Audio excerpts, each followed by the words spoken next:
Because of that opportunity that I took, I didn't know what was going to happen. I just trusted the process. I just said, hey, you know what? I'm going to have fun with this. I'm going to meet people. I'm going to have conversations. And if I can give some value to some of these businesses of my knowledge, even just by being there, I'm going to do it. But it ended up being an opportunity, and it ended up being a close. And I'm forever grateful for that. But I realize now, and I will always realize, that when you manifest, when you stay positive, when you trust the process of energy, God, universe, whoever you believe in, whatever you resonate with, that's when you know things are just going to work out. Things are going to work out for you. Welcome to Unmute with Priya, the podcast where silence ends, voices rise, and women rediscover the freedom to speak and live authentically, especially in life after 40. This show is proudly sponsored by Project Icon. I'm your host, Priya Sudarsanam. Let's dive into today's conversation. My guest today on Unmute with Priya is Michelle Echevarria-Homkamp. She is an entrepreneur in the digital space, helping general contractors to scale in a more organic way. Michelle, welcome to the show. Hi, Priya. How are you? I am doing great. I'm excited to have this. I'm always excited to dive into the actual conversation, because the conversation that takes place before actually recording is so exciting. Yes. Yeah. So let's just dive into your background. What is your background that you were able to support others with this, with scaling? Absolutely. So my background is business communications, but also I graduated from UTA, Arlington in Texas. And so it is also broadcast communications. So I feel like, back early 2000s, I was able to, learn more about not only journalism, but communicating in the digital space.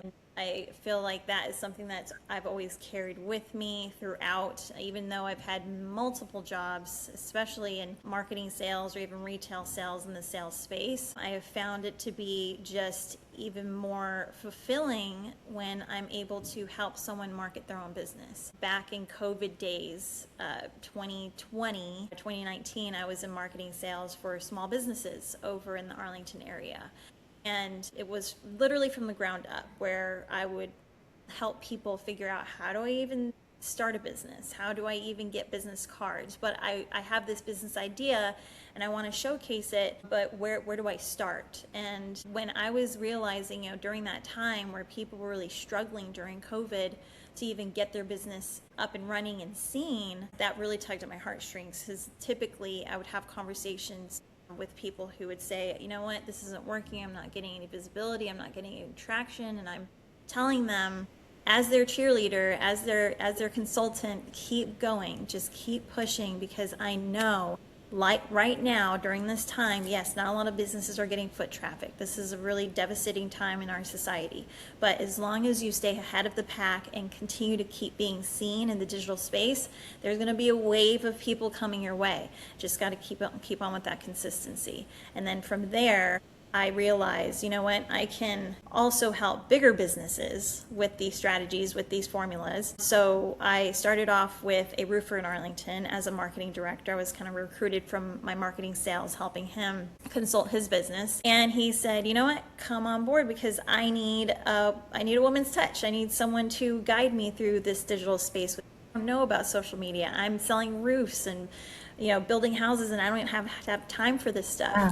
So that's when I cut my teeth in the general contracting space, especially with roofers, because I realized there is a formula here. There is a way to get these roofers seen, and they're so dynamic. They're very personable, especially with the local community. So I was the go-to person to help and not only strategize in social media, but strategize with search engine optimization. Do they have a website? Is it funneling leads? All those things, all those questions to be asked. And it was a very great journey. And that's when I realized I love what I'm doing right now. I literally want to keep doing this for every general contractor and every business. I love it. Yeah, I could see when you said cheerleader, that your passion is coming out, like you get to. And I think as you're talking, me even just building this business that I've been trying to build for the past 5 years, people underestimate what marketing and all of those components in starting a business, all of those things are about, because you're in that process. You have to have your own voice. Nobody give you your voice. And I think that's a lot of people spend a lot of money to have other people tell them what their voice is. What are your thoughts on that in your experience? Yeah, it all starts with, the why, right? I always ask them, why are you doing this? Why do you keep pushing in this business space? And I think that's where, again, going to your point about passion, talking about your business, I am passionate about my business and I'm passionate about other people's businesses, and I want them to have that same kind of passion, because when they start speaking about it and they find their voice about it, that's when people resonate. That's when you find an audience and cultivate a community that says, wow, I really like what this man or woman is talking about. I love that they talk about it so passionately, because typically other marketing agencies will seek out companies to sell them, lead generating strategies, instead of what is your why, who is the human behind the brand, because obviously it's more transactional. My approach to help them find their voice is more about asking those questions, those dynamic questions about their business, because they get lost in it. Sometimes you're just so deep into your business where you're thinking, okay, I have to figure out who else am I going to hire to take on this task, or bills are coming, tax season is coming. I'm thinking about all things in different directions, and I think you need that person on the side to redirect you and say, hey, let's talk about your business more. Let's get that out in the ether. That way people are attracted to what you have to offer, your services, your products, and let's get you back on track with the passion you have about your business, because that's when people start losing it a little bit, where they're more, worried about keeping it open, other than, what is the strategy to keep it open, right? And so that's why it's always great to have that partner next to you, that strategist, the expert. And that's why I always advocate for people to hire those experts that you're not an expert in. And I do the same thing with my business. I hire people that will help me with something that I don't really know. I hate numbers. I don't like reports. I don't like digging into that, really, even though I love it for other people. But for me, it's like I don't have time for that. So I hired someone to do communications and reports and analytics. So it all comes down to someone else's perspective to help you find what you are trying to say about your business. In the digital communication space, how important is it to be authentic? Oh my gosh, it's the number one pillar. It's literally the number one pillar. It's 100% important, because especially when you can humanize yourself and come across organically, that's what people are wanting more of. Yes, we are in the AI space, and ChatGPT is now a part of us. It's literally a part of our phones, and our phones are our third arm, right? Like that is a part of our human body now. Whenever you have AI stepping in, and you see a lot of videos out there, nobody really knows what's real or fake now, especially when it comes to someone talking to you, whether that could be an AI influencer. There are influencers out there that are just AI promoting a business, and that may work for other businesses. But for the space that I'm in, and what I'm really trying to push for, is that humanization behind the brand.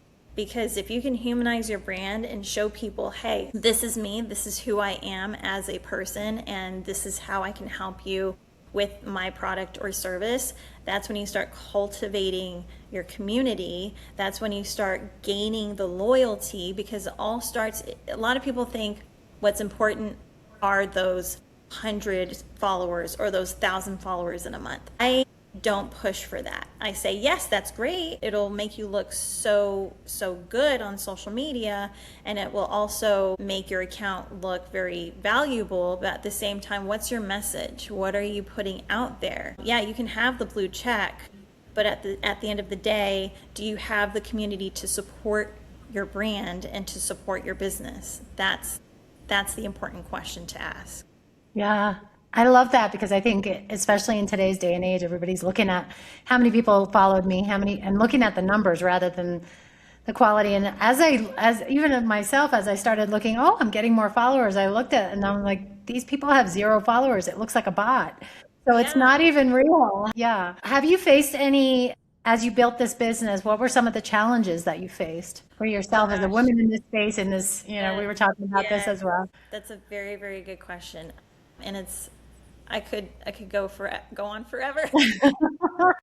I think one of the challenges is like, how do I even start this? I knew I needed to start something, right? And I knew that, after going through the corporate world and speaking my opinions to presidents and CEOs of, 10 million, $50 million companies, and not really having them actively listen to me or even acknowledge my opinions as the expert in that space, I realized at that point, okay, there's obviously a ceiling there, something that you can't really break through. So let me just take my knowledge elsewhere.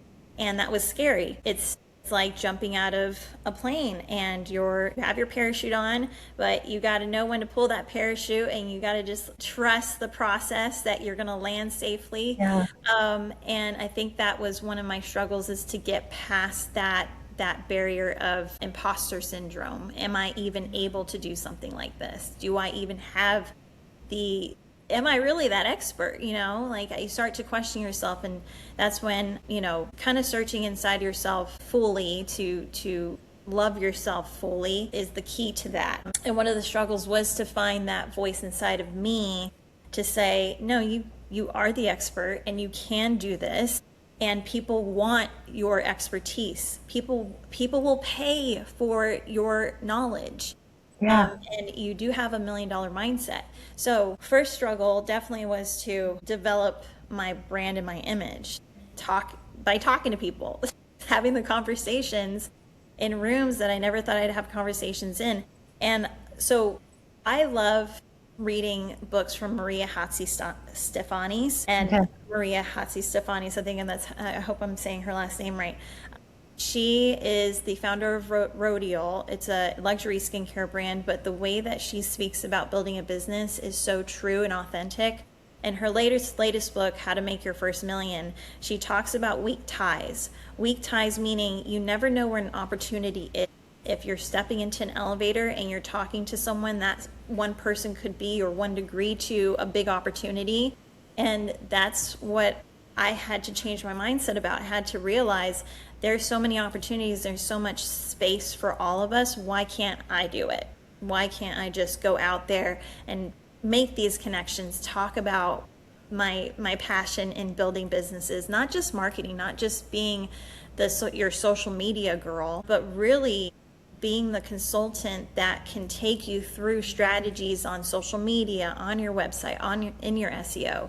And so that was definitely one of the struggles. Another one was, being a woman in business. I think it's a little bit difficult to explain to people that, yes, you're running your own business and you know what you're doing, because typically, I hate to say it, I hate to say that I didn't really have a voice in some rooms, but it happened. It did happen where I didn't have a voice in some rooms, and it was very intimidating. But what I would say to other women in this space is just keep showing up. Keep showing up in those rooms, in those board meetings, at those networking events, and speak about your business. Just keep speaking about it, because you never know who's going to really resonate with what you're talking about. And that person will come up to you and they will say, oh my gosh, I've seen your stuff, or I've seen your videos, and I love the way that you speak about marketing, and I need marketing help. Can you please meet for coffee with me so we can discuss some ideas? Those opportunities happen every single day. And that's what I told myself. I'm going to have these opportunities every day, at least one conversation with a friend or family member, or even just going to these networking events. And yes, it can be a long game, but that's the same with building a business. It is a long game. It's not a sprint, it's a marathon. And, figuring out how to even create an LLC, researching, do I do this by myself, or do I start interviewing people? I think just really honing in on daily affirmations and tasks and saying, I can do this today. Let's just start one step at a time and slowly build, because I'm the expert. I know that I can do this. And especially with waking up in the morning, it can be super hard. I think that's another struggle a lot of people don't talk about, is the mental exhaustion coming in whenever you are building a business. It's, you have to stay, you are your own motivator. Nobody else is out here motivating you except for yourself. So you have to look in the mirror and you have to say, we're going to do this today. You can do it. You are an expert. I love you so much. Let's go out there. Because if I didn't do that, if I didn't journal, if I didn't meditate, if I didn't exercise or eat healthy every day, I don't think I would be as grown as I am now, personally and in business, obviously. But yeah, I would say those. I'm going on off a tangent. I think you went on an awesome journey, and there's like million pieces of gold in what you said. Okay. I think no, I love it. That's why I said we get to free flow and talk. One of the things that I love that you said, and with the women that I speak to who resonate with this podcast, is that you're reaching a certain point in your life, and maybe you've been part of a system, worked for systems where you had to just been like, yes, yes, yes, and you didn't have a voice. And so then you're breaking out and saying, I want to do something different. But where the people that I've spoken to, including myself, have gotten stuck is like, how do I even get started? But I think the question that you gave me right now was the key question, is like, why can't I? Like, yeah, why can't I do this as well? And having that confidence and that to know that we can do it and we can build this from scratch as well. Yeah, I mean, there's so many businesses out there, and that's what makes the world go around, right? I mean, I'm not doing this for the money. I'm doing this for the freedom. Yeah. I think that's everyone's well-rounded goal is you're doing this for your own freedom. And that's what I think we lose sight of, is that we're like, oh my gosh, I'm not making enough money. I'm not doing this. Yes, money is important and it makes the world go round. It makes your world go round too. Yes, we need to pay our bills. At the same time, is that going to be your genuine why? Because if it is, then you're going to find it a little bit more difficult if you're always honing in on where's my next dollar. And I think that is what can be a struggle, is to get your mindset into things are just going to happen how they happen, because there's space for all of us. And I truly believe in this. The fact that there are thousands, millions of marketing companies out there. So, and even same with, cosmetics, right? Or jewelry, millions. But what sets you apart is what's going to make you go above the fold. I go back to the humanization of things, right? People want to get to know you and your brand. Foremost you, because you're human, and people want to resonate with humans. People want to connect. That's why we have social media. People want to be social. So that's the main point, is you need to look inside of yourself and ask, am I doing this for a really good reason? Because eventually I'm going to look back and I'm going to say, I'm so glad I did this, because now I have the freedom to travel, to go across the pond if I wanted to, have quality time with my friend and family, drop everything and say, you know what, I'm going to go work remote here on a beach somewhere, and you're able to do that. Same with you. You have a podcast. You can do this wherever you want. And I think that's one of the main reasons for me, obviously, is I want to have that freedom, because I used to have stress from other people, right? In the corporate world, they would put that stress on me. Now I get to create my own stress. I get to determine what is stressing me out, and I put it on me. Okay, well then let's go ahead and do this, get myself out of this stress, out of this mess. But it's something that I put on myself, which I feel like I chose, right? I had the freedom to choose that. Yeah. And I also love how you talked about knowing your why, because once you know your why, then universe, or however you want to talk about it, takes you. Somebody gave me a great analogy today. It's like when you're on a sailboat and then the wind catches the sail, and then it's just like, boom, you have no clue where it's going to go. But a lot of times we think we know where it's going, and that's what, and I can speak personally too, that's what's gotten me caught up in my business, because I was looking for the destination. I don't see this yet. And then we're quick to give up on our dream. Oh my God, it's literally around the corner. When you stop showing up or stop trying, yeah, we have days where sometimes I feel like I just don't want to do anything. I really don't. But that's okay because you are allowed a mental break. But just, again, keep showing up and keep going because you never know that one conversation, that one phone call, that one text could be the answer. And it could drive you once again and motivate your why to keep building. There was a point in time, I think it was just literally a couple weeks ago, where I was just in a slump.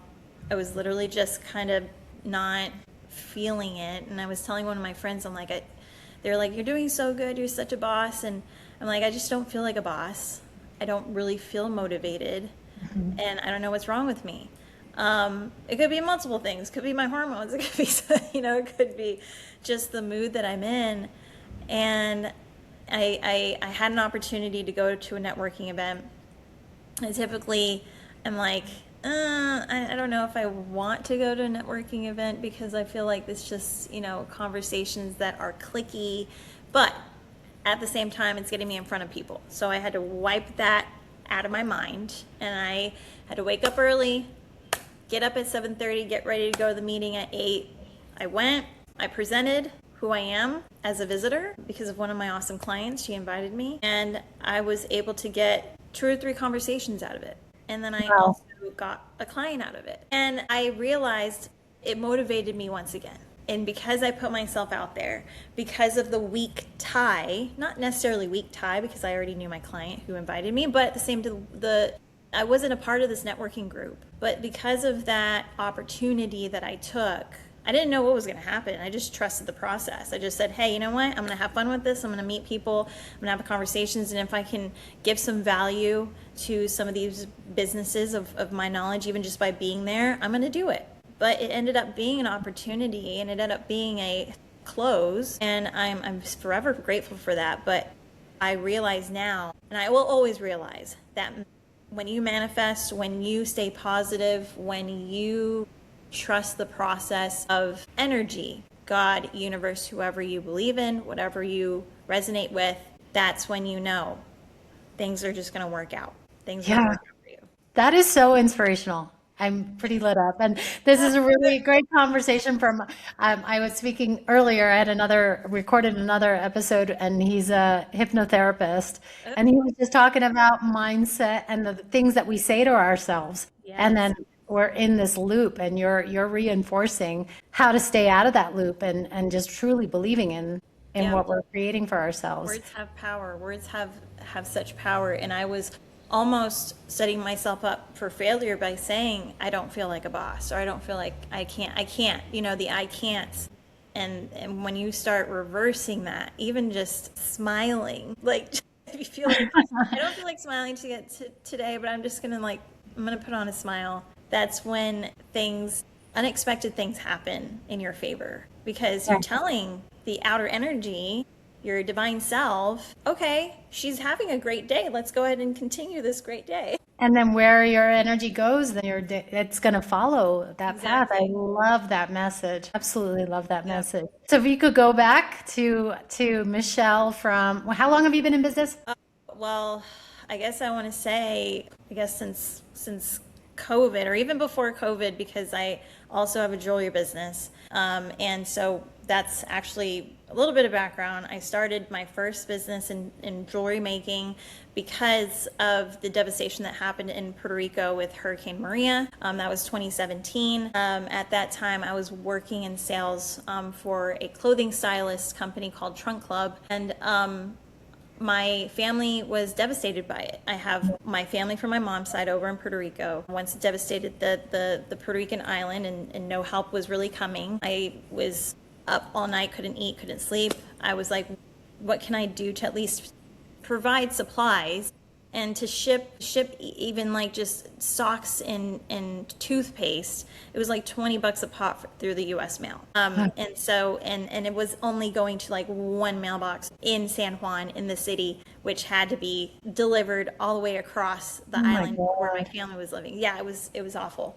So I decided to make jewelry, decided to sell to my friends and family, and some people were like, Michelle, this is so good, and it's such a great message, you should make this into a business. I'm like, you're joking, I really shouldn't. But I took the challenge and I did it. And so I would say I started my entrepreneurial life then, 2017, all the way to now, 2026. That's amazing. And I'm going off on a tangent now too. Yeah, yeah. Do you still make jewelry? I still do. It's actually in a shop over at the Bishop Arts, Texas, at the Mosaic Makers Collective. So I do have a website also for online orders at shopvpq.com. But, it's something that is more, again, a passion job or a passion hobby that I like to do still to this time. We'll make sure to add those links to the show notes as well. But if you could go back to pre-entrepreneur Michelle, what words of advice would you say to her? I would say if you have an idea, go with it, try it out. If it fails, it's not failing. You're just trying something new. You're just trying it out. Even if, I don't know, so back in, I feel like I had a little bit of that spirit back, oh my gosh, when I was like 12 or 13, maybe more 11 or 12. I loved garage sales with my mom. My mom would always, put up these garage sales in the front yard. You just spread out everything in the front yard and the driveway. And I decided I wanted to make my own little garage sale. And so I would set up a table. I would put up my toys that I didn't want anymore, pens, pencils, markers, coloring books, whatever. And I would have the neighborhood kids come over and buy some stuff, for $1 or 50 cents or something like that.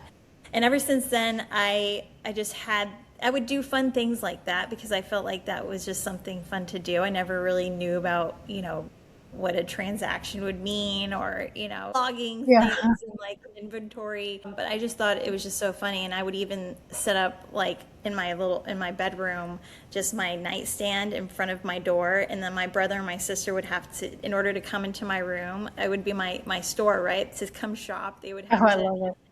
give me their discount card or something like that. They would shop around my room, fake shop, because obviously I didn't want them to take my stuff.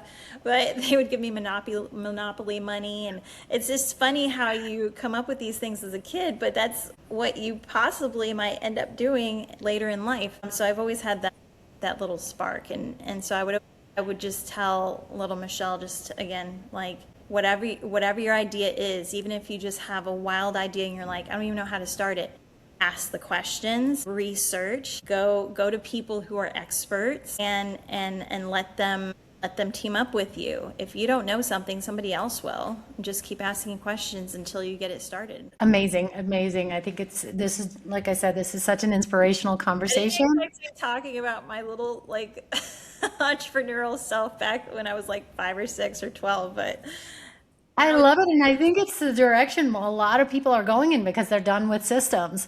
They're done, especially you talk about COVID, people realize how precious time is. And so not wanting to give time away to corporations and these systems anymore. So I think more people are looking for that inner entrepreneur to come out. They just have no clue. And I think this episode's really, you're really giving a lot of amazing information on what somebody needs to do to just get started. Yeah, it's just getting past the doubts, because I know a lot of people have doubts in their mind. They want to start something, they think it's stupid, or they think the idea has been taken. Who cares what other people think if it's something that you really want to do and you can't stop thinking about it? I always think about the 24-hour rule. If you're thinking about something and you really want to do it and you sleep on it and it's been 24 hours and you can't stop thinking about it, that means you want to do it. Yeah. That means you really have to do it. There's a reason for you to do it. And, even though there are people who love the 9 to 5, they love corporate, and that you can take the same kind of concept into corporate. You can say, if you have an idea, if you have something that could build a business or grow the business that you're in, ask those questions and speak those opinions, especially with women in that space. We feel like, okay, I'm safe here. As long as I don't speak, I won't get in trouble. I won't get fired. I think living in that kind of way just adds so much stress into your body, so much poison into your body to always just speak at a limit and almost silence yourself, because what are you living for? Are you just there to collect a paycheck, or do you feel like there's more? Do you feel like you have more to offer? Because if you do, put yourself out there. If they don't respect it or if they don't want to listen to it, then maybe it's just time to move on. And that's what I had to tell myself. I'm like, I'm a Taurus, so I'm very, very determined, and I'm very opinionated sometimes. I want to keep pushing, and I want to keep pushing in a respectful manner, obviously, but I want to have these conversations because that's my passion. I want to just, I'm curious. I've always been curious. I want to continue to be curious, and when someone stops me in my tracks and keeps me from saying things or tells me like stop being curious, like stay where you are, stay in your lane, that's when I start questioning, am I valuable? Is this reciprocal? Because if this isn't reciprocal, then move on. Yeah. We got to keep moving on to find our truer selves and try to find that happiness. We're losing so much happiness in ourselves as humans because we want to stay complacent, we want to stay safe.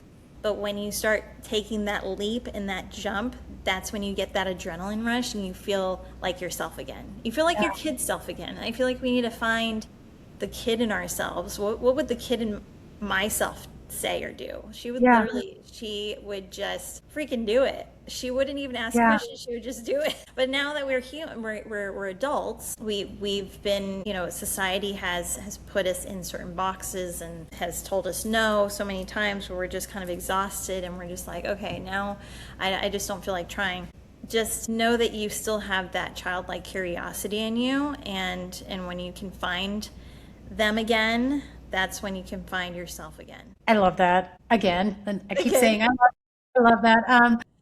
Life is always going to keep lifing, and so we need to find those moments where we can smile and laugh through those things that may be hard, and then also be that child, because that's what keeps us alive. And I think I love that as a reminder from you. This has been an amazing conversation. I think we could keep talking and talking and talking. I could talk about this all. I love it. I love it.